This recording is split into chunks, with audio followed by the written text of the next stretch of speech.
संस्कृति, धर्म, विरासत, कला, राजनीति, नृत्य, स्वाभिमान, देश तथा अपराध और अपराधी एक्टिव रहते हो, बट जाके कम्युनिटी में या अपने फैमिली मेंबर्स को इस मैसेज को स्प्रेड करना है कि हमें फिजिकली एक्टिव रहना है। 45 मिनट की ब्रिस्क वॉक डेली होनी चाहिए।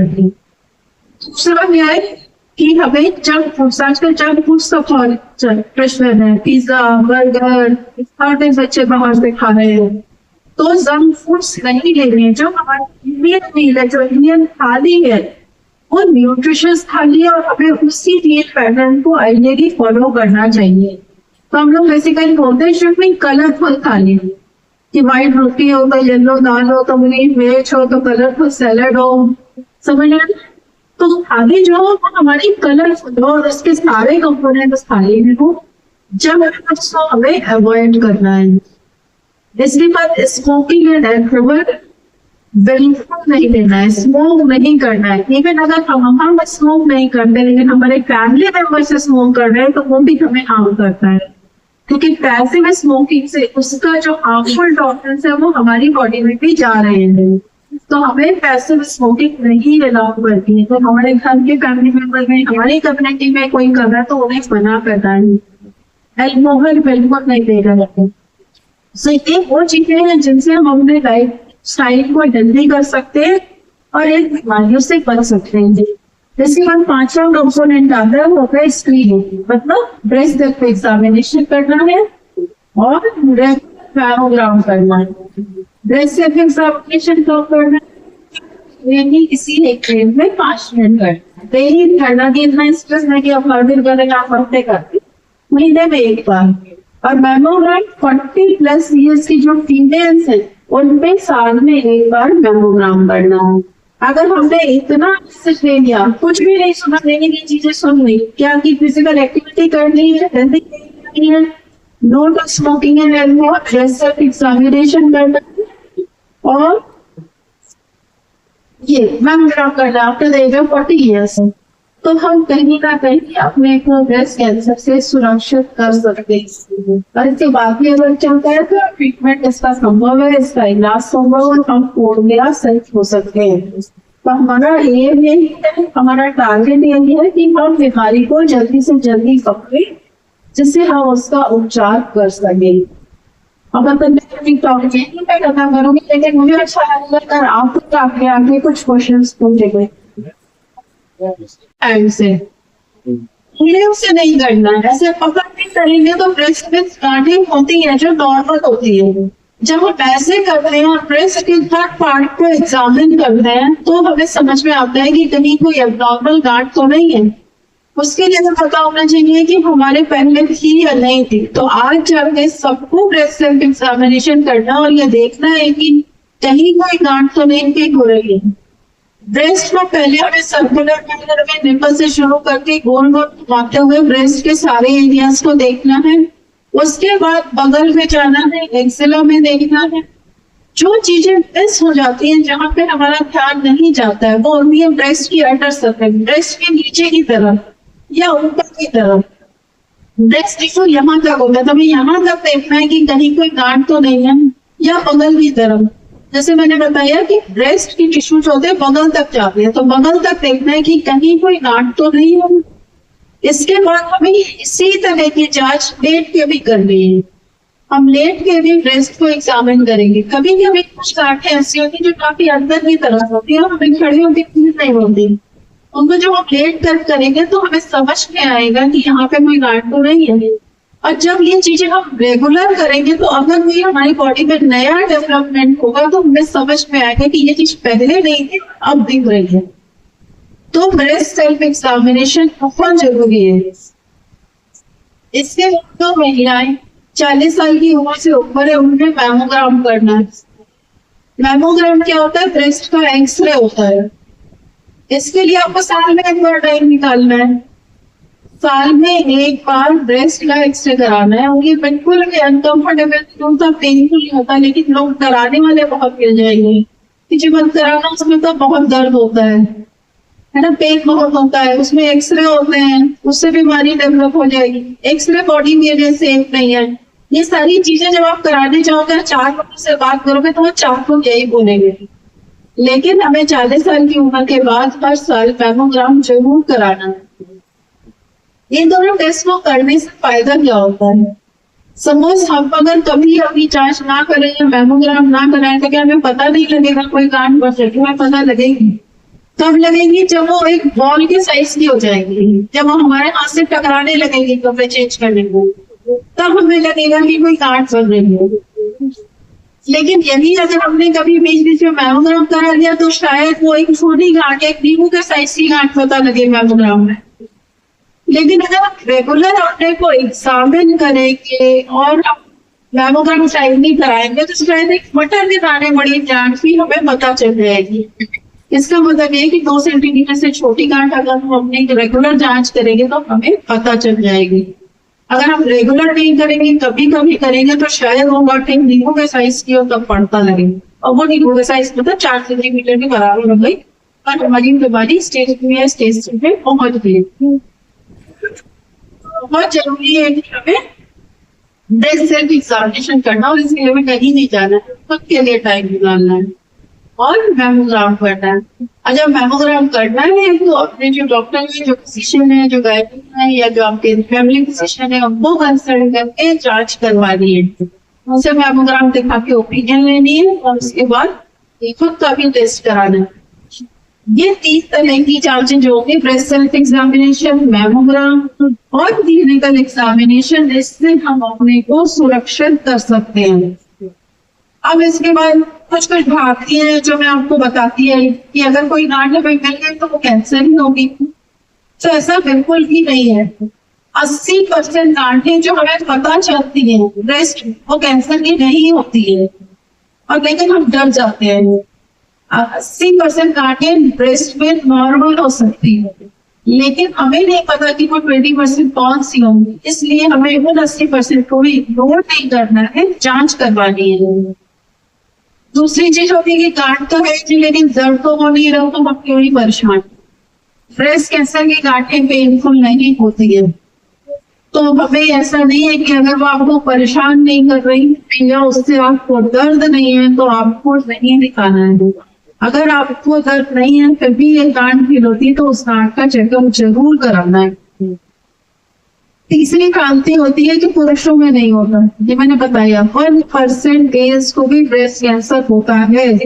तो घर जाके कम्युनिटी में जाके ये बताना है और ये अवेयरनेस मेल्स और फीमेल्स दोनों को बताना है। और मैं कहूंगी फीमेल्स मेल्स में जो ब्रेस्ट कैंसर होता है वो एग्रेसिव भी होता है, वो थोड़ा ज्यादा परेशान करता है, इसलिए उनको और अलर्ट होने की जरूरत है। इसके साथ कुछ लोग कहते हैं कि जी ब्रेस्ट कैंसर अगर हमें कोई गांठ मिली तो वो कैसे साबित करेंगे कि कैंसर की गांठ है या नॉर्मल टेस्ट होता है जिससे बायोप्सी कहते हैं। अब आप जाओगे तो बोलेंगे कि बायोप्सी मत कराना, बायोप्सी करने से कैंसर फैलता है। तो ये क्रांति है जो समाज में फैली हुई है। बिना बायोप्सी में हम कोई भी कैंसर का इलाज शुरू नहीं कर सकते हैं। बायोप्सी बहुत जरूरी है, और कैंसर की टेंडेंसी है कि वो फैलता है, हमें उसको जल्दी से जल्दी पकड़ना है और रोकना है। तो बायोप्सी कराना मस्ट है, और ऐसा कुछ भी नहीं कि बायोप्सी से ये फैलता है। तो इसका जो एक इन्वेस्टिगेशन है, किस तरह से हम साबित करते हैं कि ये गांठ कैंसर की है या नहीं, उसका एक ही आंसर है कि हमें बायोप्सी करानी पड़ेगी। इसी बात मैंने बताया जैसे मैमोग्राफी में लोग बोलेंगे बहुत पेन होता है या अनकंफर्टेबल है, 40 की उम्र के बाद मैमोग्राफी करने की सिंपल एक्सरे होता है, जैसे तो कोई भी नॉर्मल चेस्ट पे एक्सरे कराने जाते हैं उसी तरह से एक्सरे होता है, और उसमें एक छोटी से छोटी गांठ की पकड़ में आ जाती है और हम उसके लिए जल्दी एक्शन दे सकते हैं। तो ये तो हो गई जो कम्युनिटी में क्रांतियां हैं। अब सपोज आपने सब कुछ फॉलो किया और आपको एक गांठ कैसे, तब क्या करना है? सपोज अगर कोई गांठ मिल जाती है और आप उसको दिखाते हो और वो कैंसर भी आ जाती है, तो सबने बायोप्सी किया तो कैंसर आ गया, तो उससे डरना नहीं है, क्योंकि ब्रेस्ट कैंसर का इलाज संभव है। जो गांठ होती है उसके आगे उससे फिर स्टेजिंग करते हैं, जैसे मैंने आपको 4 स्टेजेस बनाए, उसके लिए कुछ टेस्ट होते हैं, वो टेस्ट करते हैं और ये देखते हैं कि इस बीमारी का फैलाव कितना है। उस फैलाव के अकॉर्डिंग फिर इलाज होता है। इलाज इसका 3 तरह से होता है। सर्जरी कि हम उस गांठ को ऑपरेशन से निकाल दें, फिर रेडिएशन थेरेपी, रेडिएशन होता है वो एक्स-रे होती है, उससे इलाज होता है। और कीमोथेरेपी, कीमोथेरेपी दवाएं होती हैं जो ब्लड के थ्रू जाती है और कैंसर से लड़ाई करती है। तो मैं तो एक बहुत सिंपल से डेली लाइफ का एग्जाम्पल दूंगी कि तीनों कैसे काम करते हैं। हम एक पेड़ देखेंगे जिसमें फूल लगे हैं और वो हवा में उड़ते जाते हैं इधर उधर, ठीक है ना। तो हमें बीज चाहते हैं उसके लिए क्या करना पड़ता है, कीटनाशक दवाएं डालनी पड़ती है कि वो खत्म हो जाए। जो वीड होते हैं, जो अनवांटेड पेड़ होते हैं, उनके फूल तक ना पहले उसके लिए कीटनाशक दवाएं डालते हैं। तो ये तो मान लीजिए कैंसर की वो सेल्स जो एकदम ब्लड में ट्रैवल कर रही है, जिनके लिए हमें कीमोथेरेपी की जरूरत पड़ रही है। लेकिन मेन ओरिजिन कहाँ से है, वो उस पेड़ से है। उस पेड़ को काट देना इस सर्जरी, मतलब ब्रेस्ट कैंसर की जहां से ओरिजिन है उस काट को निकाल देना, वो एक सर्जरी का काम है। लेकिन जब भी इस पेड़ की जड़ें बच जाती है, जो बाद में फिर से कभी उसी जगह पे पेड़ निकल सकते हैं, उसको कैसे करते हैं, फिर उसको रेडिएशन से किल करते हैं। तो ये बहुत ही डेली का एग्जाम्पल है कि हम किस तरह से कैंसर को मैनेज करते हैं। सर्जरी से उस गांठ को निकालते हैं, पेड़ को काटते हैं, रेडिएशन से उसकी जड़ें खत्म करते हैं जहां से उसकी ओरिजिन हुई है, और कीमोथेरेपी से जो उसके बीच मतलब जो उसकी सेल्स ब्लड के जो ट्रैवल कर रहे थे उनको करते हैं। ये तीनों मोडालिटी ब्रेस्ट कैंसर के ट्रीटमेंट में यूज होती है। और इसके बाद पेशेंट्स अगर स्टेज 1 और स्टेज 2 में तो पूरी तरह से ठीक हो जाते हैं। तो मैं यही कहूँगी कि अगर ये जल्दी पता लग जाए तो पूरी तरह से ठीक हो सकता है। अगर थोड़ी बड़ी हुई स्टेज में पता चलता है तो इससे ठीक होने के चांसेस काफी है, और एडवांस है तब इसका इलाज संभव है। ब्रेस्ट कैंसर के ट्रीटमेंट इतना एडवांस हो गया आजकल की जो स्टेज 4 के पेशेंट है वो भी 10 ईयर्स 15 ईयर्स सर्वाइव कर रहे हैं।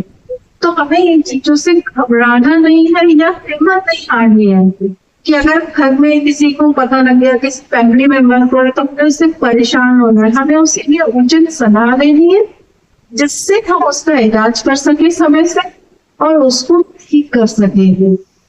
तो हमने 2 चीजें बता रही हैं, मतलब यहाँ पे हमारी टॉक पूरी हो गई, लेकिन हमारे टेक हमें मैसेजेस क्या है कि कैसे अभी हमें बहुत हेल्थी, तो हम इस हेल्थी लाइफस्टाइल को कैसे मेंटेन रखना है। रेगुलर फिजिकल एक्टिविटी करनी है, 45 मिनट्स की वॉक रेगुलर है। जो मैसेज ये मतलब कि वो ड्रग्स है जो ब्लड के थ्रू जाती है और ट्यूमर को किल करती है। तो जो ट्यूमर की सेल्स हमारे ब्लड में ट्रैवल कर रही है वो उससे भी काम करती है। रेडिएशन और लोकल ट्रीटमेंट है, तो जहाँ हमें बीमारी दिख रही है इलाज वही हो रहा है। इवन पूरी बॉडी में जहाँ जहाँ बीमारी फैली या जो भी किसी जान से भी नहीं पकड़ में आती है, बट वो माइक्रोस्कोपिक सेल्स हमारी बॉडी में ट्रैवल करते हैं कि वो उनको भी किल करती है। Well, thank you, ma'am, for discussing this issue. Actually, I have one question. Like, what you talked about the first stage, breast cancer. I would like to know what internal changes we face during the first stage cancer. And my second question is about prostate cancer. Actually, one of my friends are facing prostate cancer stage at same time. He has like जलन बोलते हैं कि जलन है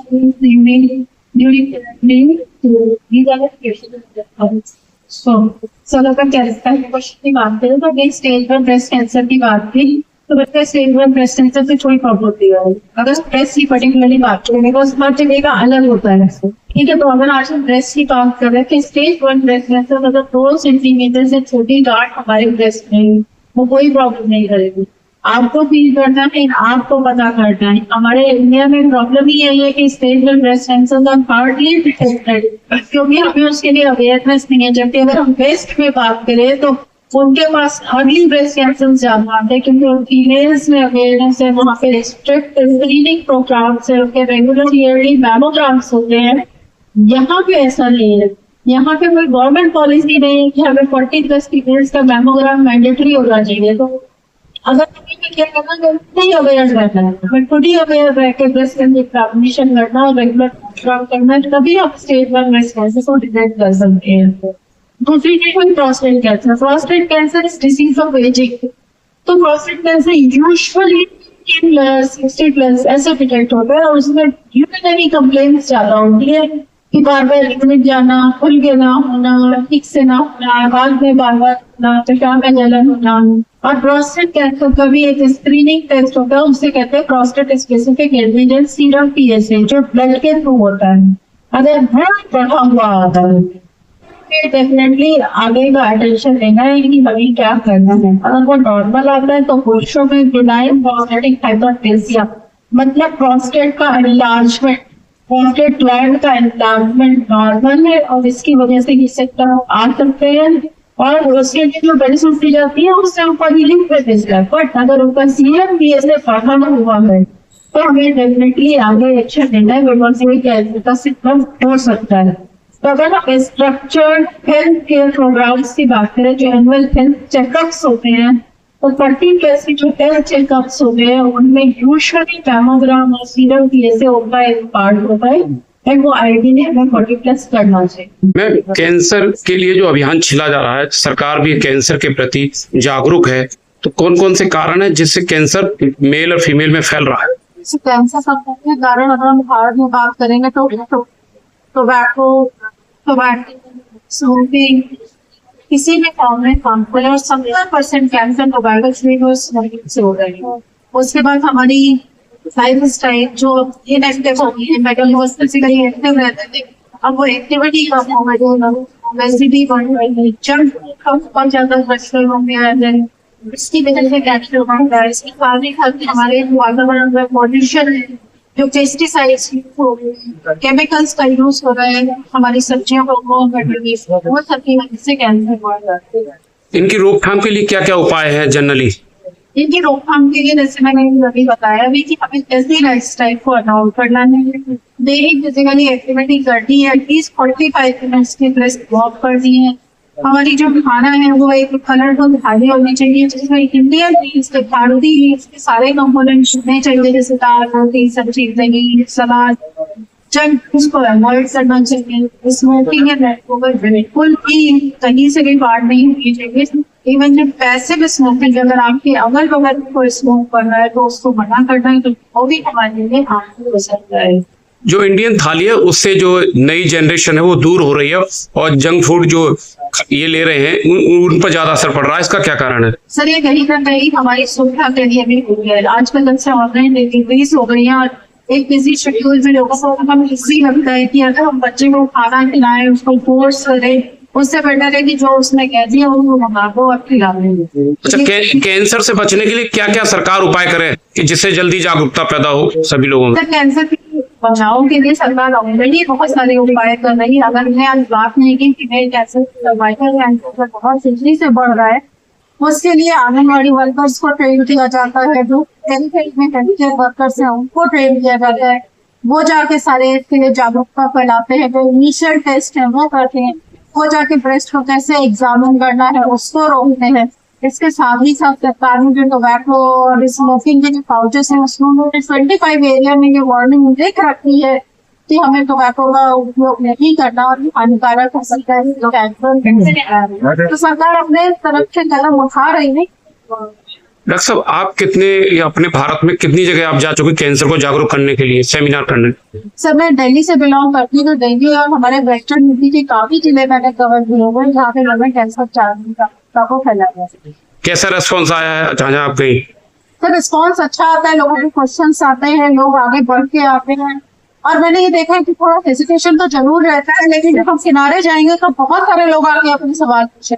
हमें उस hesitation को हटाना है, वो सामने आके खुल के वो सवाल पूछे, जिसकी वजह से जो और 10 लोग बैठे हैं उनमें भी वो जागरूक। डॉक्टर साहब आपका नाम क्या है? Doctor Tripti Saxena, director radiation oncology from max hospital. चलिए, बधाई आपके लिए बहुत बहुत।